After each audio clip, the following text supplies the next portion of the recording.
kabilugan ng bayan.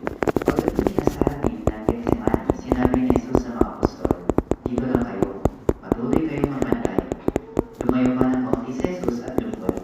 Dahil nahihirapan ang kalooban niya, nanalangin siya kay Jehova, "Mangyari nawa ang iyong kalooban." Pagkatapos, nagpadala si Jehova ng isang anghel para palakasin si Jesus. Pagbalik ni Jesus sa mga apostol, nakita niya natutulog ang tatlo. Sinabi niya, "Gumising kayo, hindi ito ang oras para matulog.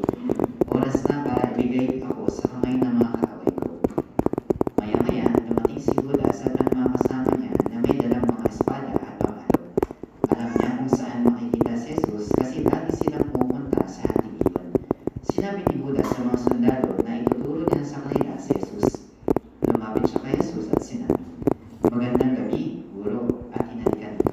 Sinabi ni Jesus, "Judas, tinanayro mo ba ako sa isang halik?" Hinarap ni Jesus ang mga kasama ni Judas at tinanong, "Sinong hinahanap ninyo?" "Kami," sinabi nila, "si Jesus na Nazareno." Sumagot siya, "Ako ang hinahanap ninyo." Napakatras ng mga lalaki at nalumbag. Tinanong ulit sila ni Jesus, "Sinong hinahanap niyo?" Sinabi ulit nila, "Si Jesus na Nazareno." Sumagot si Jesus, "Ako nga iyon. Huwag niyong idamay ang mga lalaki ito." Nang maintindihan ni Pedro ang mga nangyari, humugot siya ng espada at tinagpas ang tainga ni Malco, isang lingkod ng mataas na saserdote.